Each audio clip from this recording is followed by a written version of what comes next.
बोलो जयकारा बोल मेरे श्री गुरु महाराज की जय। सभी गुरुमुख प्रेमियों से सप्रेम जय सच्चिदानंद। जब से हमने इस जीवन में कदम रखा है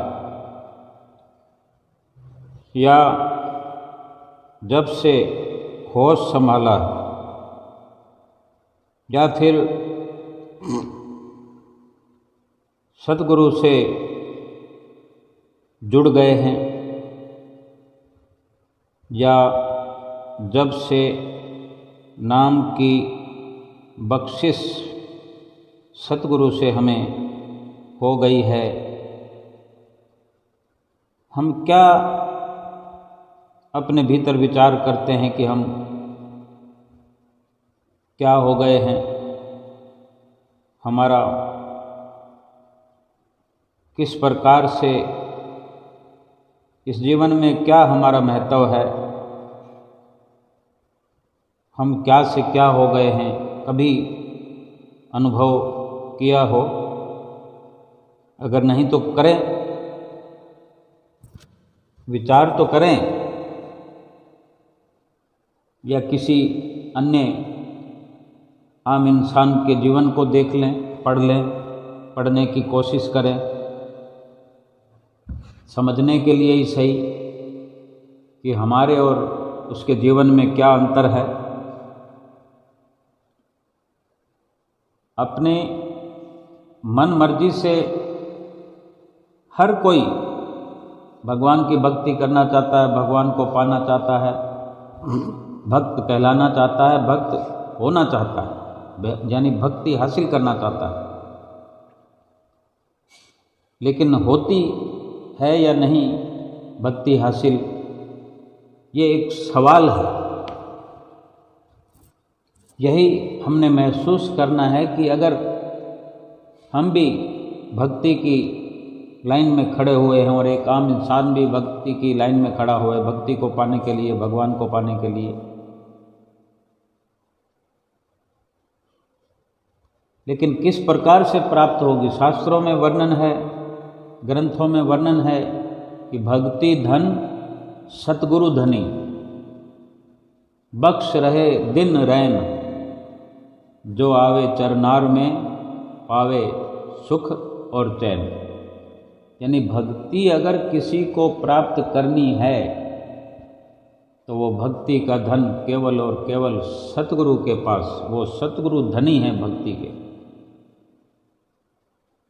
तो केवल वही बख्श सकते हैं भक्ति। भक्ति धन सतगुरु धनी, बख्श रहे दिन रैन, यानी रात और दिन बांट रहे हैं। कोई उनकी भक्ति की दुकान का समय नहीं है कि इतने बजे से इतने बजे तक होगी। 24 घंटे रात और दिन, जब जिस वक़्त चाहें हम उसी वक़्त भक्ति को प्राप्त किया जा सकता है, भगवान को प्राप्त किया जा सकता है, शुरुआत की जा सकती है, तरक्की की जा सकती है।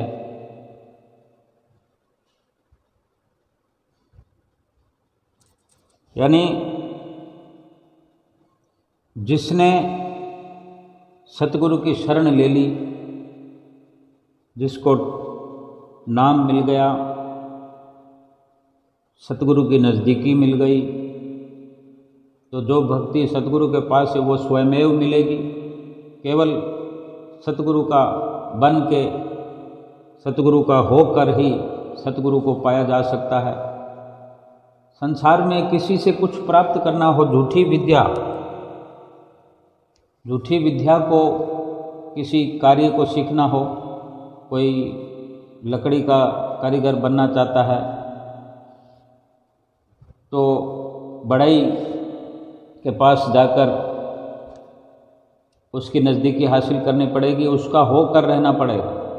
जितनी ज़्यादा लगन से या जितना अधिक से अधिक उसका हो के रहेगा, उतना जल्दी निपुण हो जाएगा और वो बढ़ई जो है, जो उस्ताद है, वो अपने शिष्य को हुनरमंद बना देगा। कपड़े की सिलाई अगर करना हो तो टेलर के पास, दर्जी के पास जाकर जितना प्रेम से, भाव से उसकी नज़दीकी हासिल करते हुए, अपनापन दिखाते हुए उससे विद्या ग्रहण करने की कोशिश करेगा, जल्दी से जल्दी एक टेलर बनकर, हुनरमंद होकर के अपने लक्ष्य को प्राप्त करेगा। इस प्रकार जितने भी कार्य संसार में हैं, लोहार का कार्य है, मकान बनाने का कार्य है, जितनी भी शिक्षा दीक्षा है संसार की,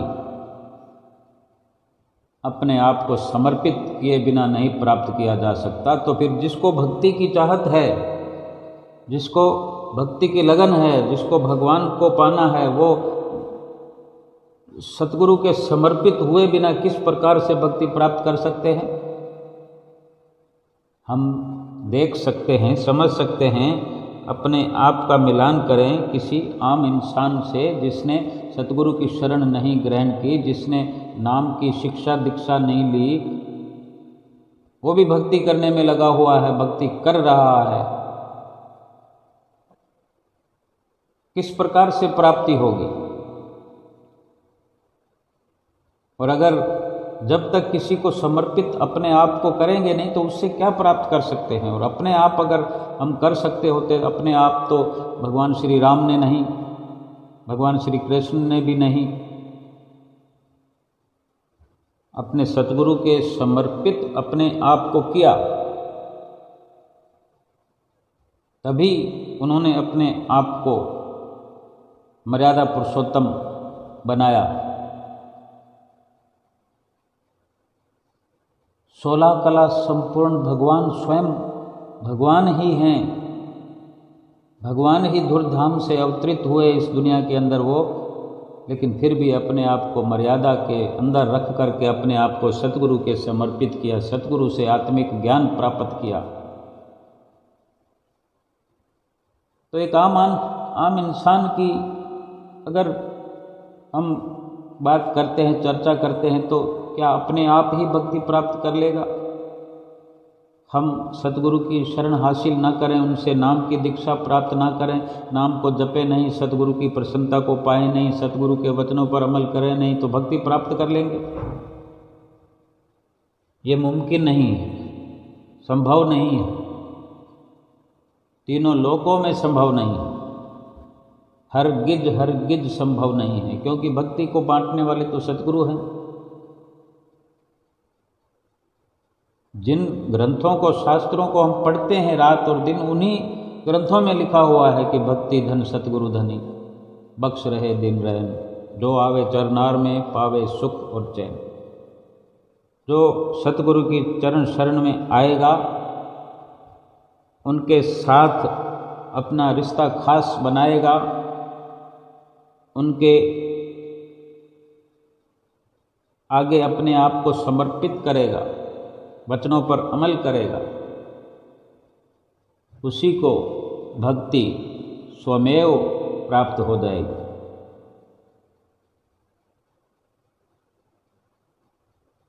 और हम संसार की अगर बात करें, भक्ति भाव वाले विचार हमारे भाई बहनें भरपूर हैं, परोपकार के भाव जिनके अंदर कूट कूट कर भरे हुए हैं, ये पुण्य कर्म है, सत्कर्म है। जितनी परोपकारिता, परोपकार के भाव प्रदर्शित होते हैं, प्रस्फुटित होते हैं अपने भीतर से, उस लगन से परोपकार करते हैं, दुखियों के दुख दूर करते हैं, बड़े बड़े लंगर चलाते हैं, लेकिन कहीं ना कहीं ये भाव भीतर में अगर रहता है कि मैंने कुछ किया है, मैं कुछ कर सकता हूँ, मैं किसी को ठीक कर सकता हूँ, मैं किसी को मदद कर सकता हूँ, अगर ये अहंकार बन के भीतर ही भीतर पनपने लगे इस तरह के विचार, तो खाली नहीं कर देंगे दीमक की तरह।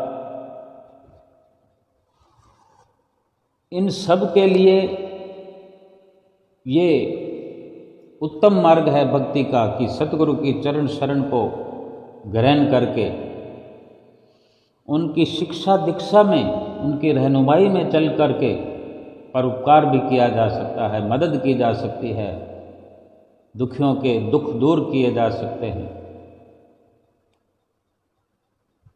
और भक्ति प्राप्त करना सरल हो जाता है।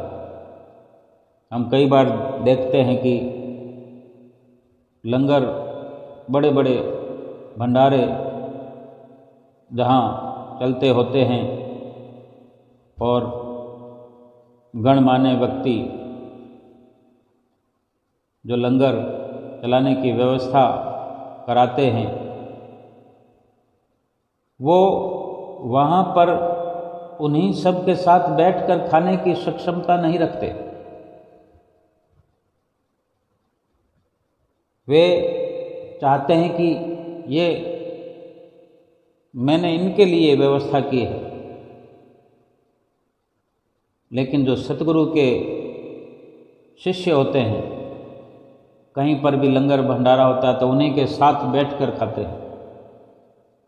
सतगुरु की रहनुमाई का, सतगुरु की चरण शरण हासिल करने का ये सबसे बड़ा लाभ है कि वहाँ पर कोई छोटा नहीं, कोई बड़ा नहीं, कोई अमीर नहीं, कोई गरीब नहीं, कोई काला नहीं, कोई गोरा नहीं, कोई ऊंच नहीं, कोई नीच नहीं। जब इस प्रकार से कोई अलग से विचार ही नहीं पनपेंगे तो फिर किसी बात का डर नहीं, किसी बात का भय नहीं। भक्ति तो भरपूर होगी। जहाँ अहम नहीं है, जहाँ अहंकार नहीं है, वहीं तो भक्ति होती है। जहाँ मैं नहीं है, महापुरुषों ने फरमाया कि जब मैं था तू नहीं, और अब तू है तो मैं नहीं। यानी जब तक मेरे अंदर मैं थी, अहंकार था, जब तक तू मुझसे लाखों कोसों दूर था। लेकिन अब तुम भीतर आ गए हो तो फिर मैं खत्म हो गया, अहंकार निकल गया। ये स्वाभाविक है। यही प्रयास हमको करना है। हम भी सतगुरु की शरण लेने पर भी पूर्ण तौर से कहाँ समझ पाते हैं, जल्दी कहाँ समझ पाए हैं। वही पिछली जो विचारधारा है उसको अपना ही रहते हैं। परिवर्तन जो होना चाहिए वो हो नहीं पाता, कहीं ना कहीं और की आस लगी रहती है। संपूर्ण तौर पर सतगुरु के वचनों पर अमल करने से ही ये परिवर्तन होता है कि अब तू है तो फिर मैं नहीं। संपूर्ण तौर से अपने आप को सतगुरु के समर्पित करो और सतगुरु को अपने भीतर हृदय के सिंहासन पर विराजमान करो, बस, और बाकी कुछ न रहे। तब ये अवस्था आती है और भक्ति प्राप्त करने का ये सरलतम मार्ग है, सहज मार्ग है। अपने आप को सतगुरु के समर्पण कर दो, अपने मन को सतगुरु के चरणों में लीन कर दो, मन बेच दो अपने सतगुरु के चरणों में। जैसे हम अपने घर के अंदर से कोई वस्तु बेच देते हैं, या हम अपनी दुकान पर बैठे हुए कोई वस्तु बेच देते हैं। बड़े बड़े आइटम होते हैं तो उनकी रसीद होती है, छोटे मोटे आइटम उनकी रसीद तो सारा दिन नहीं चलती, लेकिन जिस वस्तु को हमने बेच दिया है फिर उस पर हमारा हक नहीं रहता। वो जिस प्रकार से वो जो लेकर गया है, जिस प्रकार से इस्तेमाल करे, क्योंकि उसने कीमत हमें दे दी है। माल उसके पास, कीमत हमारे पास। मन को इस प्रकार से बेचना है सतगुरु के चरणों में। और क्या सुंदर वचन भी हैं कि मन बेचे सतगुरु के पास, इस सेवक के कारज रास। यानी जो अपने मन को सतगुरु के चरणों के हवाले कर देता है, सतगुरु के हवाले कर देता है, उसके काम अपने आप बनते हैं। हम अपने जीवन में ऐसे बहुत कार्य होते हैं जिसको कर कर के हम पच मरते हैं, लेकिन वो कार्य नहीं होने को आते। फिर भी हमारे भीतर एक ख्याल बना रहता है कि मैं ये काम करूँगा। काम तो होते हैं हर किसी के, जो सतगुरु की शरण में नहीं आते उनके भी काम बनते हैं संसारिक, और जो सतगुरु की शरण में होते हैं काम तो उनके भी बनते हैं संसार के। लेकिन बनना वही होता है जो सरलता से, सहजता से मन को खुश करते हुए जो काम बने। ऐसा लगे कि ये काम मैंने तो किया नहीं, हो कैसे गया। ये मन सतगुरु को सौंपने के कारण ऐसा लगता है, ऐसा महसूस होता है कि मैं तो कुछ करता ही नहीं हूँ, लेकिन मुझे पता ही नहीं चलता कब मेरा काम हो जाता है। क्योंकि वो आम संसार का माहौल देखते समझते हैं गुरुमुख प्रेमी कि वो किस प्रकार से अपनी रोज़मर्रा की ज़िंदगी में हैरान परेशान होकर के हर काम को अंजाम देते हैं या हर काम उनका होता है। और जो सतगुरु के दीवाने हैं, जिन्होंने सतगुरु को अपना मन दे रखा है, उनके कार्य सतगुरु किस प्रकार से करते हैं, गुरुमुख प्रेमियों को ऐसा लगता है कि हमने तो किया ही नहीं, हमने मेहनत की ही नहीं, हमने चिंता भी नहीं की, और मेरे सतगुरु ने किस प्रकार मेरी लाज रखते हुए चारों तरफ मेरी वाह वाह भी कर दी और मेरा काम भी कर दिया। हर गुरुमुख अपने अंदर भीतर अपने महसूस करे कि ऐसा होता है कि नहीं। जितना जितना हमने अपना मन सतगुरु को सौंप रखा है, उतना इस प्रकार का सतगुरु हम पर आशीर्वाद बरसाते हैं या नहीं। हर गुरुमुख के दिल की ये आवाज़ है। फिर भी अगर कहीं कमी हमारे भीतर है तो हमें सुधारना है। कमियां बहुत हैं, कमियों से हम भरे पड़े हैं। ये सतगुरु का प्यार है जो हमारी कमियों को उजागर होने नहीं देते। ना इस लोक में उजागर होने दे रहे हैं, ना परलोक में हमारी कमियों को उजागर होने देंगे, बल्कि सारा बहीखाता यहीं का यहीं फाड़ फूड़ कर हमें अपने साथ परलोक में ले जाएंगे, हमारी जीवात्मा को अपने साथ मिलाएंगे। मन जो हमने अपना सतगुरु को सौंप दिया है, जब मन हमारे पास रहेगा नहीं तो फिर पाप कहाँ से होंगे। जब मन की रहनुमाई ही नहीं है, जब हमारी रहनुमाई सतगुरु कर रहे हैं, हमारी सुरती जब सतगुरु के चरणों में है, हमने अपना मन समाप्त कर दिया, मन के विचार समाप्त कर दिए, हमारी इच्छा कामनाएं, अपनी सोच, अपना हुक्मरानी हमने सब कुछ खत्म कर दिया। सतगुरु का ही हुक्म चलता है, सतगुरु की मौज चलती है, सतगुरु की इच्छा चलेगी, सतगुरु की मर्जी चलेगी। सतगुरु की मौज पर आधारित हो गए।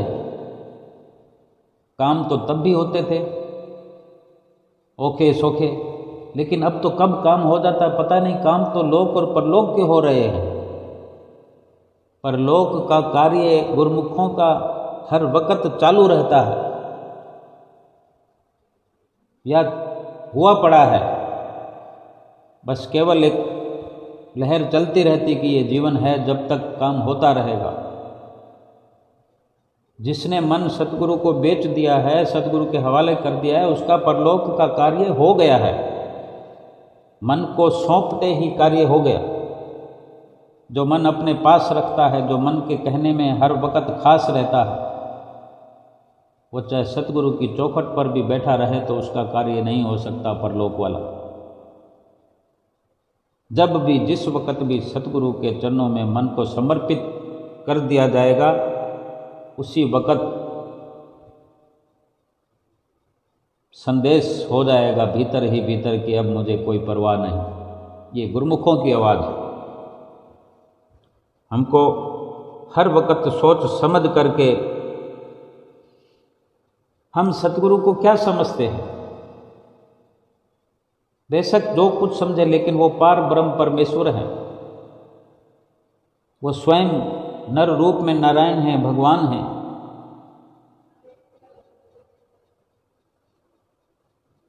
एक दूसरी पातशाही गुरु महाराज जी की बड़ी सुंदर लीला है। उनके अपने समय की श्री श्री 108 श्री परमहंस सदगुरुदेव श्री द्वितीय पातशाही महाराज जी जो अपने समय में एक भगत जी उनके साथ थे, जो आगे चलकर अखंड प्रेमानंद जी महात्मा जी के नाम से जाने लगे। तो श्री गुरु महाराज जी के दर्शन करने के लिए वो भगत जी लक्की मरवत पहुँचे। उन दिनों शरीर अस्वस्थ होने के कारण उनको प्रतिदिन दूध के साथ दवा लेनी पड़ती थी। वो जो भगत जी थे दूध के साथ दवा लेते थे। तो उन्होंने सोचा कि मन में ख्याल आ गया कि दरबार से दूध नहीं लेना चाहिए। 2-4 दिन की बात है, जैसे दर्शन करने आए हुए थे हम भी, जैसे श्री आनंदपुर दरबार में जाते हैं तो बस बहुत सारी चीज़ें हमें सुविधापूर्वक लगती है, बहुत सारी चीज़ों में असुविधा भी लगती है। जैसे हम अपनी इच्छा से अपने समय में जैसे घर में बैठे हुए चाय पी लेते हैं, खाना खा लेते हैं, जब इच्छा की कुछ खा लिया, कुछ बना लिया, कुछ पी लिया, जब जहाँ जिस वक़्त। लेकिन वहाँ जाने पर एक सतगुरु की एक व्यवस्था है, जिन्होंने अपने मन को मार लिया होता है, मन को बेच दिया होता है सतगुरु के चरणों में, तो वो बड़े सहजता से स्वीकार भी करते हैं कि कुछ दिनों के लिए कौन सी आफत आ रही है, जो यहाँ के लाभ हैं वो भरपूर करके हमें जाना है। ये गुरुमुखों के विचार होते हैं।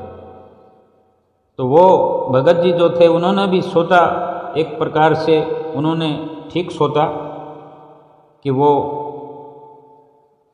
विचार जो उनके भीतर आया कि दरबार से दूध नहीं लेना चाहिए। 2-4 दिन की बात है, तो ऐसा करता हूँ कि मैं दवाई खाता ही नहीं हूँ यहाँ पर। जब यहाँ से चला जाऊँगा तो फिर दवा शुरू कर दूँगा, और किसी को बताया भी नहीं। भीतर ही भीतर अपने अंदर ऐसा सोच लिया और बिना दवाई खाए सो गए। सुबह वे श्री गुरु महाराज जी के दर्शन के लिए उपस्थित हुए। ज्यों ही दंडवत प्रणाम किया, ये उस वक़्त की बात है कि 100 साल हो गए हों लगभग, क्योंकि दूसरी पातशाही गुरु महाराज जी 1919 में लगभग गद्दी 1919 में गद्दी पर विराजमान हुए। तो 100 साल तो लगभग यूं ही हो गए। 100 साल 90 साल की बात है। तो मन में जो विचार आया तो सो गए। सुबह दर्शन करने के गए तो उस वक़्त में इतनी संगत नहीं होती थी। बड़े खुले में बड़े आराम से गुरु महाराज जी के नज़दीक, गुरु महाराज जी के पलंग के पास या गुरु महाराज जी के बिल्कुल कदम दर कदम साथ चलने का अवसर मिलता था। सैर करने के लिए गुरुमुख प्रेमी श्री गुरु महाराज जी के साथ जाते, और कभी श्री गुरु महाराज जी दूसरी पातशाही जी घोड़े पर सवार होकर सैर के लिए निकलते तो पीछे भक्तों और संतों की मंडली साथ साथ चलती। इस प्रकार के सुंदर सुंदर नज़ारों का गुरुमुख प्रेमियों को इस प्रकार अवसर मिलता था। तो जब श्री दर्शनों के लिए सुबह उपस्थित हुए भगत जी और दंडवत प्रणाम किया, दंडवत प्रणाम करके उठे तो दूसरी पातशाही गुरु महाराज जी ने, महाप्रभु जी ने भगत जी का हाथ पकड़ लिया और वचन फरमाए कि भगत जी सारा आश्रम अच्छी तरह देख आए, कहीं कोई कमी तो नज़र नहीं आई। अब श्री गुरु महाराज जी कब किस प्रकार कौन से वचन फरमाते हैं हम जीव भला आसानी से कैसे समझ सकते हैं। तो भगत जी बोले हे प्रभु, जहाँ आप स्वयं विराजमान हैं वहाँ कमी कैसी, वहाँ किस बात की कमी हो सकती है। श्री गुरु महाराज जी ने फिर वचन फरमाए कि कुछ तो कमी जरूर होगी, कुछ तो आपको जरूर कमी लगी होगी। श्री गुरु महाराज जी तो अंतर्यामी हैं। इस प्रकार वचन फरमाए तो भगत जी थोड़ा शक पका गए। ऐसा लगा कि जैसे कोई भीतर हमारे कुछ चल रहा है, वही श्री गुरु महाराज जी वचन फरमा रहे हैं। जब वो शक पका गए तो मौन हुए और अंतर्यामी प्रभु दूसरी पातशाही गुरु महाराज जी जरा मुस्कुराते हुए बोले, और तो ना सही, लेकिन तुम्हें तुम्हारी दवाई के लिए दूध की कमी अवश्य हुई होगी। तुम्हें लगा होगा कि दूध की कमी है यहाँ पर। तो लगे भगत जी सफाई देने।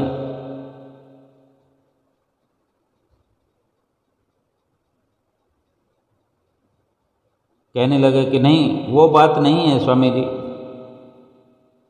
तो फिर गुरु महाराज जी ने फरमाया, अच्छा अगर कमी नहीं है तो रात को तुमने दवा के लिए दूध क्यों नहीं लिया? तुमने हमें क्या समझ रखा है? गुरु महाराज जी ने श्री परमहंस अवतार दूसरी पातशाही गुरु महाराज जी वचन करने लगे कि हमें क्या समझा है तुमने? अगर हम चाहें तो तुम्हारे डेरा इस्माइल खां के हर नल हर हेड पंप से पानी की जगह दूध निकाल दें। वो भगत जी डेरा इस्माइल खां से आए थे लक्की मरवत में दर्शन करने। तो श्री गुरु महाराज ने कहा कि तुम्हारे वहाँ पूरे गांव में हर नल से दूध आने लगे। इस प्रकार के वचन सुनकर भगत जी को तो कप कपी सी होने लगी। और उसी वक़्त जिस वक़्त ये वचन श्री गुरु महाराज जी ने फरमाए, भगत जी के घर में उनकी पत्नी ने देखा कि घर के नल से पानी की जगह दूध निकल रहा है।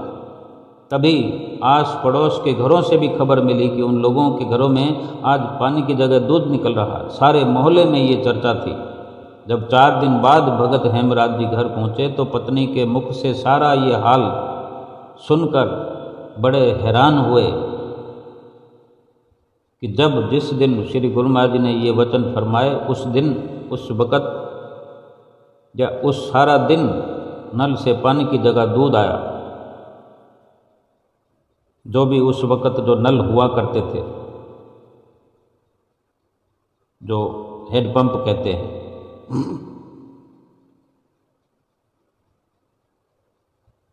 भगत जी पहले से ही स्तब्ध थे और वहाँ जाकर अपनी पत्नी से ये सुनकर आँखों से आंसू की धार बह निकली। हमारे भीतर भले कुछ चलता हो,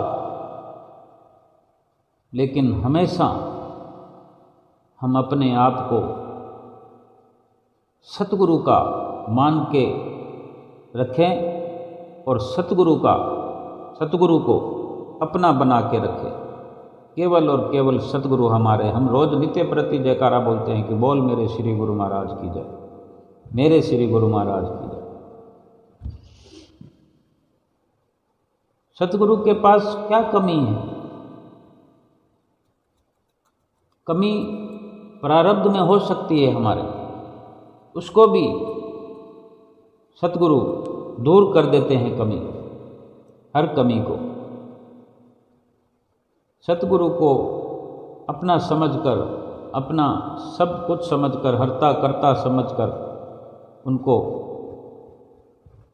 नतमस्तक होकर के समर्पण भी करना है और उन्हीं को ही अपना सर्वे सर्वा समझकर उनसे मांग भी करनी है कि मुझे अमुक वस्तु चाहिए, ये चाहिए। भजन भक्ति के दायरे में शारीरिक ज़रूरतों की पूर्ति वैसे तो मांगने की जरूरत नहीं है, लेकिन फिर भी ये ख्याल बना रहे कि मेरे तो सतगुरु ही पालनहार है। चाहे हम घर रहते हों, दरबार में रहते हों, कहीं भी हों, हमारी पूर्ति करने वाले केवल और केवल सतगुरु ही हैं और वही कर सकते हैं। उन्हीं से हम हर वस्तु प्राप्त कर सकते हैं।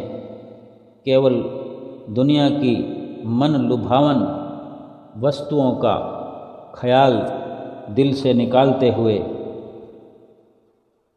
भजन भक्ति के अंदर हमें सुविधा बनी रहे, भजन भक्ति के ख्याल से अपनी सारी ज़रूरतें पूर्ति कर सकते हैं। भजन भक्ति करना है इस शरीर से, तो इस शरीर की ज़रूरतें भी पूरी करने के लिए विनती कर सकते हैं। लोक परलोक संवारने के लिए, आत्मा को खुशहाल करने के लिए जो भी ज़रूरतें हैं वो सतगुरु स्वयं पूर्ति करते हैं। हमें मांगने की ज़रूरत नहीं पड़ती। अगर फिर भी कुछ मांगना पड़े तो कोई हर्ज नहीं है। सतगुरु हमें बखूबी हर वस्तु मुहैया कराते हैं, कराएंगे। जो लोक परलोक संवार सकता हो वो दुनियावी छोटी मोटी वस्तुओं के लिए हमें कभी नाराज़ नहीं करते। ज़रूरत पड़ने से पहले हमें वो वस्तु मिल जाती है। केवल और केवल भजन भक्ति का इरादा बुलंद हर वक़्त गुरमुख प्रेमियों का होना चाहिए। दरबार में पहुँच करके या अपने घर में ही दरबार समझकर भोजन ग्रहण करें, लंगर ग्रहण करें उचित मात्रा में। चाहे श्री दरबार में लंगर ग्रहण कर रहे हों, उचित मात्रा में अपना घर समझकर ग्रहण करें और चाय, दूध, रहने की जगह, बैठने की जगह सब कुछ अपना घर समझ करके हिफाजत भी करें और प्रयोग में भी लाएं, क्योंकि सतगुरु की नज़र जो है हर वक़्त हम पर बनी रहती है, हमारे साथ लगी रहती है। हम चाहे कुछ भी समझते हों, लेकिन सतगुरु ने दर्शा दिया कि आपने हमें क्या समझ रखा है। हमारे सतगुरु जो हैं अंतर्यामी हैं, जगत के स्वामी हैं। वे सब जानते हैं कि कब किस वक़्त हमारा ध्यान कहाँ होता है, हम क्या सोचते हैं, हम किस तरह कौन से कर्म करते हैं, कहाँ हमारी चित्तवृत्तियाँ बसी हुई अपना नफ़ा या नुकसान कर रही होती हैं। सब कुछ हमारे सतगुरु जानते हैं। जो भी कार्य हमको करना है, सतगुरु को अपने मन में रख कर उसकी मौजूदगी में सब कार्य करना है। तो यकीन माने कि हम गलत कार्य तो कर ही नहीं सकेंगे, केवल अच्छे कार्य करेंगे। क्योंकि हर वक्त हमको ये याद होगा कि सतगुरु देख रहे हैं। वो तो देख ही रहे हैं, लेकिन हमको ये पता नहीं है कि वो देख रहे हैं। इसलिए उनको अपना साक्षी बना करके अगर इस प्रकार से जीवन हो जाए तो सतगुरु हमें आनंदित कर देते हैं। जैसे प्रजा राजा के संविधान के अनुकूल कार्य करती है तो राजा प्रजा से प्रसन्न होकर उसे सुख देता है, उनका ख्याल रखता है। और जब वही प्रजा राजा के संविधान के विरुद्ध कार्य करती है तो राजा दुखी होकर, नाराज होकर दंडित भी करता है। कानून के हिसाब से चलना पड़ता है। इसी प्रकार से ईश्वर भी, सतगुरु भी हम सब का राजा है और हम सब उसकी प्रजा है। हम सब के सब गुरमुख उनकी प्रजा हैं। यदि हम सतगुरु के संविधान के अनुकूल कार्य करेंगे, उसके संविधान का उल्लंघन नहीं करें, तो सतगुरु भी हमसे प्रसन्न होकर हमें सभी सुखों से भरपूर करेंगे, इसमें कोई संदेह नहीं। और यदि सतगुरु के संविधान के विरुद्ध आचरण करेंगे, ईश्वर के विधान के उलट कार्य करेंगे, फिर ईश्वर अप्रसन्न होकर हम सबको दंडित करेंगे। क्या संदेह है। यदि सब लोग हम भगवान के दंड से बचना चाहते हैं, कुदरत के दंड से बचना चाहते हैं और सुख प्राप्त करना चाहते हैं, तो इसके लिए अनिवार्य रूप से ईश्वर के संविधान का पालन करना ही होगा। कानून सतगुरु का यही है कि सतगुरु हमारे अंदर बाहर चारों ओर 24 घंटे मौजूद हैं। वो हमारे मन में भी विद्यमान होने के कारण हमारे मन के विचारों को जानते हैं, वाणी के सभी शब्दों को सुनते हैं, हम कब कहाँ क्या बोलते हैं, और शरीर के सभी आचरणों को 24 घंटे देखते हैं। वो सदा हमारे साथ ही रहते हैं, हमारे सब कर्मों के वो साक्षी हैं। इसलिए ईश्वर से तो हम कभी बच ही नहीं सकते। सतगुरु रूप में दयालु बनकर हम पर दया बरसाते हैं, लेकिन फिर भी कुदरत अपनी कार्रवाई करती है। इस भावना को अपने भीतर दृढ़ करें,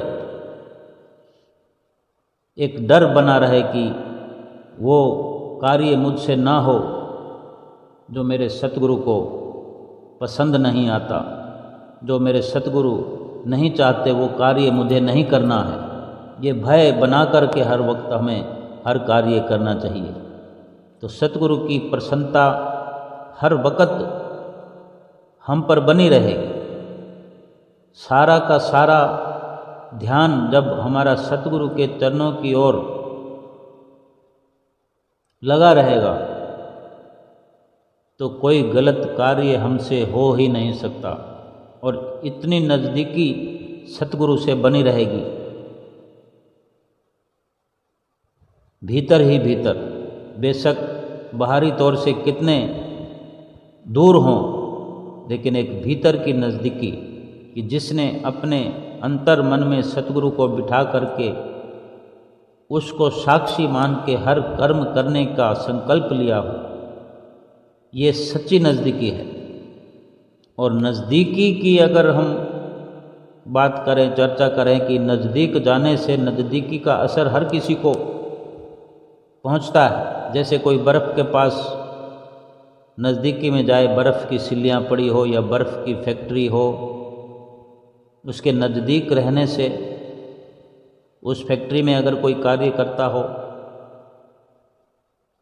तो उसको यूज करने की ज़रूरत नहीं है, उसकी नज़दीकी से ही शीतलता प्राप्त होती रहती है।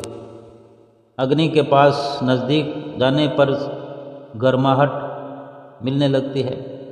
फूलों के बगीचे के पास केवल जाने मात्र से ही, फूलों को हाथ न लगाएं चाहे, सुगंधित होने लगते हैं हम स्वयं।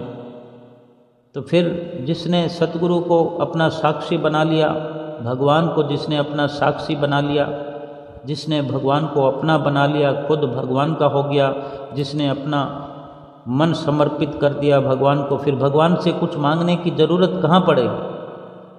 और भगवान से, सतगुरु से, जो सतगुरु भक्ति को बांटने वाले हैं, भक्ति को प्रदान करने वाले हैं, बख्शने वाले हैं, उनकी नज़दीकी मात्र से ही भक्ति प्राप्त होती है। केवल नज़दीकी बना के रखना है, विश्वास बना के रखना है, और बाकी संसार की जो वस्तुएं हैं वो अज्ञानवश ही इंसान मांगते हैं। और जब ये ज्ञान भरपूर हो जाए कि संसार की वस्तुओं से बढ़कर संसार के रचने वाले रचयिता को उसी से मांग लिया, जिसने चाहना कर ली, जिसने भगवान से भगवान को ही मांग लिया, जिसने भगवान को पाने का कार्य कर लिया, जिसने भगवान को प्राप्त करने का संकल्प ले लिया, अपने आप को भगवान के समर्पित कर दिया, सतगुरु के समर्पित कर दिया, भगवान की, सतगुरु की प्रसन्नता प्राप्त कर ली, फिर संसार की वस्तुओं का क्या है। जब भगवान हमारे हो गए तो फिर सारा संसार हमारा हो गया। संसार की ये झूठी झिलमिल है। अभी सत्य दिखाई देता है, थोड़ी देर में झूठा हो जाता है। अभी किसी वस्तु की ज़रूरत होती है, थोड़ी देर में ज़रूरत पूरी हो जाती है, फिर किसी और वस्तु की ज़रूरत हो जाती है। थोड़ी थोड़ी देर में ज़रूरत पूर्ति करते रहो, करते रहो, करते रहो, करते रहो, समय पूरा ख़त्म हो जाता है, लेकिन ये इच्छाएं, ये ज़रूरतें कभी पूरी नहीं होती। और जिसकी ज़रूरत भगवान है, भगवान का नाम है, जिसकी ज़रूरत भक्ति है, जिसकी ज़रूरत परमात्मा है, और वो इस प्रकार की ज़रूरत पूर्ति के लिए यत्न कर रहा है, प्रयास कर रहा है, जो गुरुमुख प्रेमी सतगुरु की प्रसन्नता के लिए ही रात और दिन लगे रहते हैं, संसार के दुख सहन कर जाते हैं, पता ही नहीं लगता कितने बड़े बड़े दुख आते हैं और चले जाते हैं। गुरुमुखों का बाल बांका नहीं होता। जिनकी इस प्रकार की लगन है, सही मायने में तो जीवन सफल गुरुमुखों का ही है। गुरुमुख ही इस प्रकार अपना जीवन धन्य बना करके इस दुनिया से जाते हैं। और क्यों ना जीवन को धन्य बनाएं, क्योंकि गुरुमुख ने करना क्या है, सब कुछ तो सतगुरु ने करना है। सारी व्यवस्था सतगुरु ने करके रखी हुई है, सारा यत्न हमारे सतगुरु जी करते हैं, सारी कार्रवाई उनकी निगरानी में होती है। हमने केवल अपने आप को उनके हवाले करना है, तन से भी और मन से भी। केवल इतना मात्र करने से ही रात और दिन हमारे सुनहरे हो जाते हैं, हर पल सुनहरा हो जाता है। सारे संसार के लिए हम चाहे यत्न करते रहें, जितना मर्जी निछावर कर दें, कोई एक भी हमारा सगा जिनको हमने माना प्रसन्न नहीं हो सकता हम पर। कभी भी किसी की ओर से प्रसन्नता नहीं मिल सकती। लेकिन जिसने सतगुरु को सगा मानकर सतगुरु को प्रसन्न करने की कोशिश में अपने तन प्राण को लगाया, अपने श्वासों को लगाया, अपने हर पल को सतगुरु के चरणों में कुर्बान किया, सतगुरु की जो प्रसन्नता उतरती है, लोक परलोक संवर जाता है। सतगुरु की प्रसन्नता उतरती है, हर पल सुनहरा हो जाता है, हर दिन सुनहरा हो जाता है, हर रात सुनहरी हो जाती है। इससे बढ़कर इस दुनिया में और कुछ भी रखा नहीं है कि सतगुरु ही हैं जो भक्ति देने वाले हैं, और सतगुरु से ही भक्ति की चाहना में, भक्ति की प्राप्ति में, भक्ति की चाहत में, सतगुरु की रहनुमाई में हमारा ये जीवन, हमारे जीवन के हर श्वास, जीवन के हर पल लग जाएं, सतगुरु की प्रसन्नता मिल जाए और लोक परलोक सुहेला हो जाए। बोलो जयकारा बोल मेरे श्री गुरु महाराज की जय।